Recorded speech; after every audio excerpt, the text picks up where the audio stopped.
Anxious attachment style. Let's talk about it. In our previous episodes, we talked about different attachment styles, which are secure, anxious, avoidant, and disorganized. And this time around, we're going to be delving into anxious attachment. So, what is it? Well, anxious attachment is, I think one of the caveats of it is really the fear of abandonment. Being scared that if you express yourself or your needs, that you will be left and that the relationship will suffer as a result of you expressing the things that are important to you. Absolutely. And that need for reassurance is one of the bigger ones too, is you're consistently asking for that reassurance. No matter what is happening, you always need that consistent reassurance that everything's okay.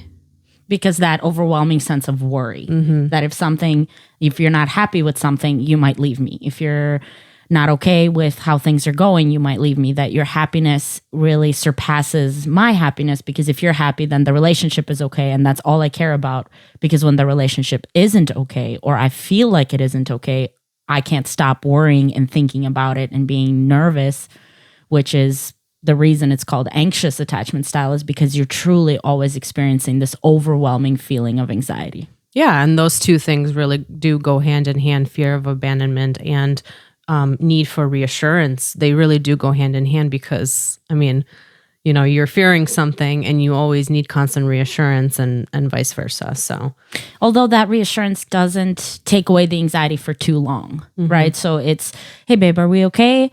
Is everything okay? Are you happy? Yeah, I'm fine. I'm happy. Oh, okay. But it's only for that short period of time until the next conversation you have or something else happens. Then you're right back to that high level of worry again.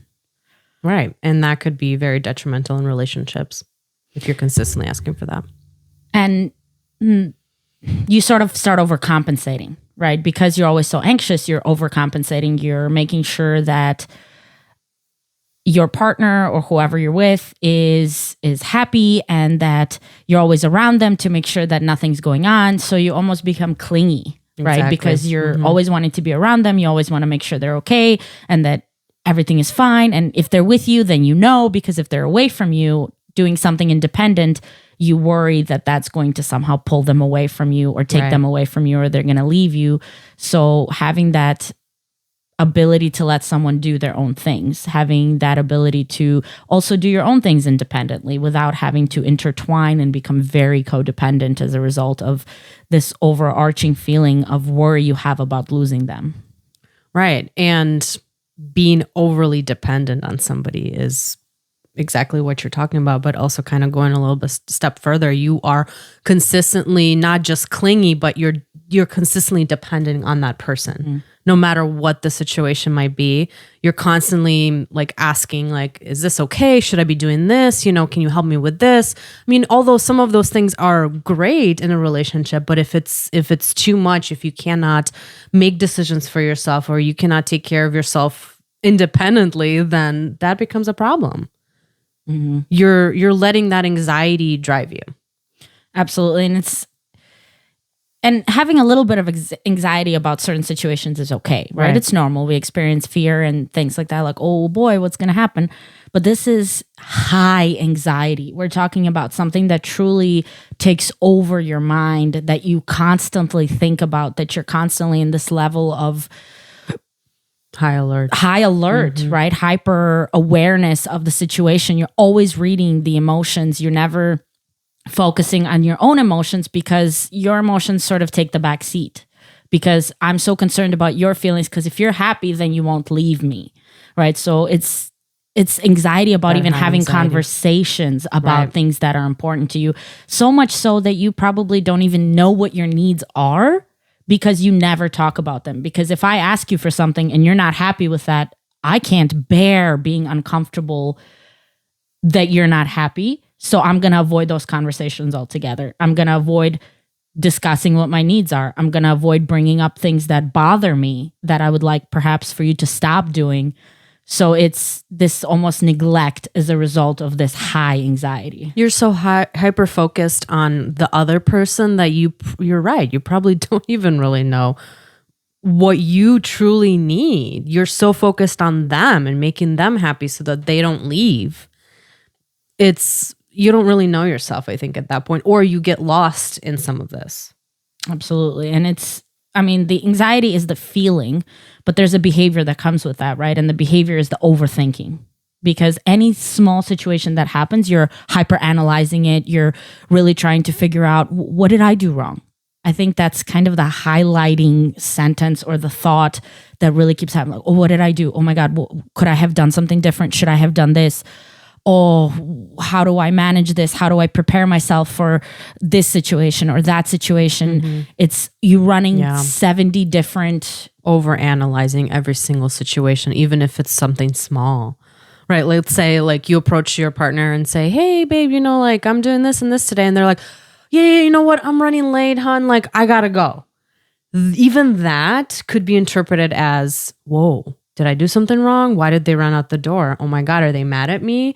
What could I have done? And then you start overanalyzing every situation previously and what you're gonna do then later to make this right, versus just saying, oh, okay, I guess they're running late. I'll talk about this later, Right. And that overthinking then is why you have the need for the validation, right? Because you can't stop the overthinking to the point where it stresses you out and you're freaking out and you're like, I can't stop thinking about this, potentially giving yourself a panic attack, right? Because you have no idea what's going on. So you need that confirmation.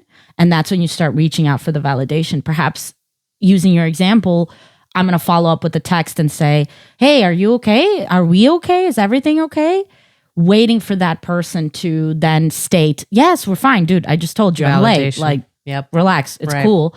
Or your worst fear would be that they would respond, yes, I am actually mad at you, right? So because you're so scared to hear that, you just want them to reassure you. You want them to validate the fact that everything is truly okay, because then you can't stop thinking and you can't turn it off. Yeah. And because of that high anxiety and high emotion, you end up being on this emotional roller coaster and you end up bringing your partner, whoever it may be, onto that emotional roller coaster, which is not fun. You're consistently up and down, up and down, up and down. And at this point, if you have somebody who is anxiously attached to you, that's a lot of responsibility too, because you're constantly not necessarily walking around on eggshells, but you don't want to hurt that person. You don't want to give them anxiety. You don't want to make them worried. And when they are, it sort of falls on you to comfort them for things that aren't actually things that have happened, right? So kind of in your example, I may have been just running late, but now my partner's freaking out like, hey, is everything okay? Yes, of course it's okay. So it falls on me to consistently reassure, consistently validate. And that also is exhausting. Like you can truly burn out with trying to calm somebody's anxiety that doesn't really have a real reason for why it started.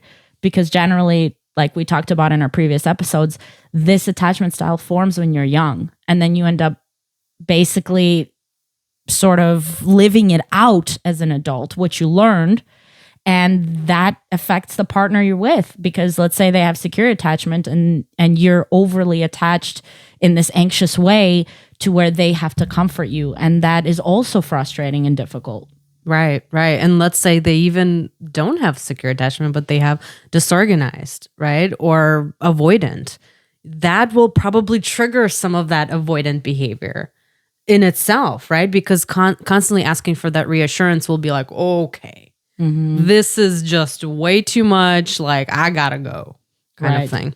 And that's the biggest fear in itself, right? So it sort of works against you. Right. You're so focused on making sure they don't leave that it becomes so overwhelming and does sometimes push other people away. And if you're realizing, oh my God, that's my pattern of behavior, it's not necessarily your fault, but the behaviors you need to really take a look at under a magnifying glass. Right. Like, why am I so anxious? The behavior is there, so you need to be able to identify what is going on with but me. Also what's going on. Why am I so scared? Why am I so worried? Why do I need that constant confirmation, affirmation, reassurance, validation?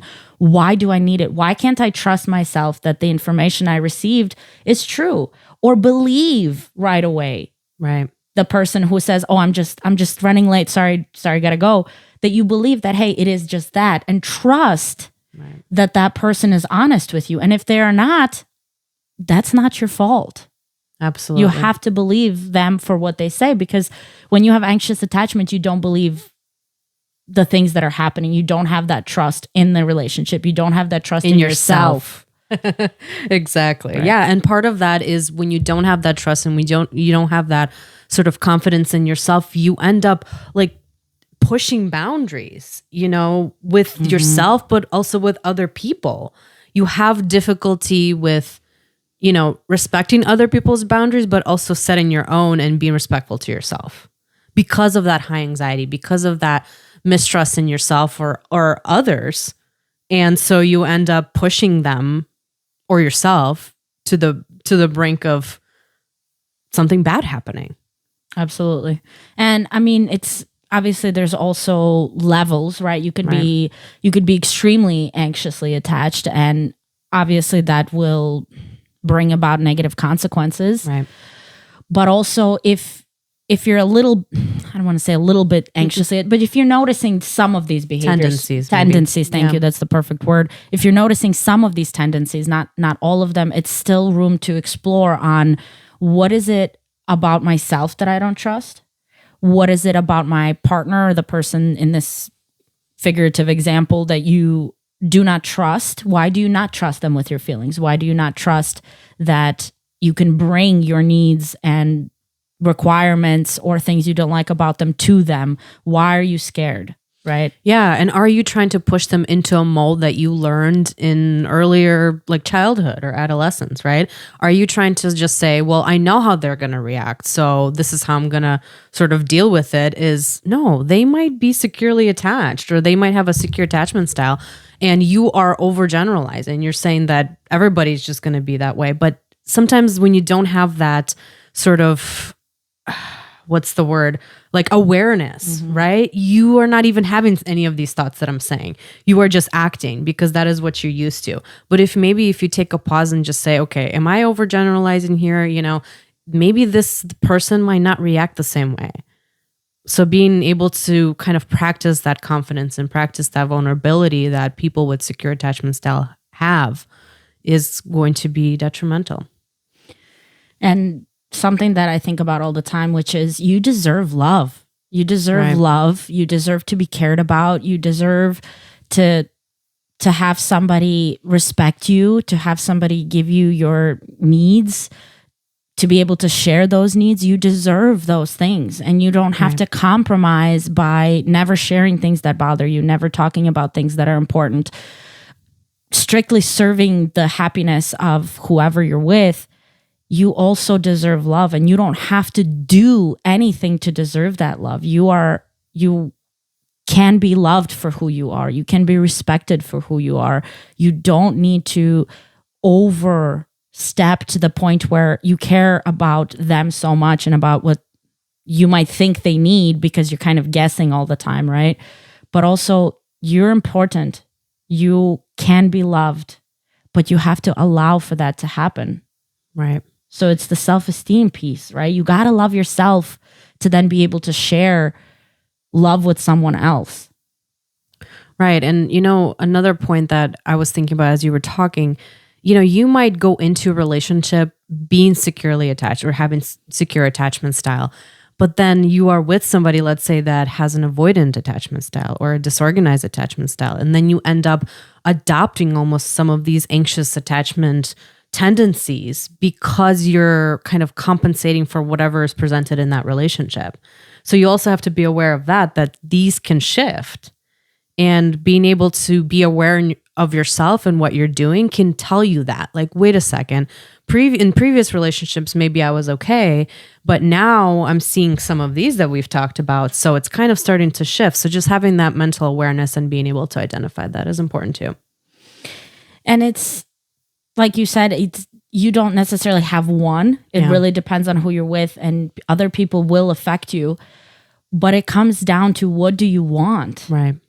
And if it doesn't feel good, you have to trust yourself that something is off. You have to be able to talk to someone about it. You can talk to a mental health professional, a friend, to be able to really decipher what is going on in my life right now. Right. Why don't I feel good? What do I need to change? What's happening to me? Exactly.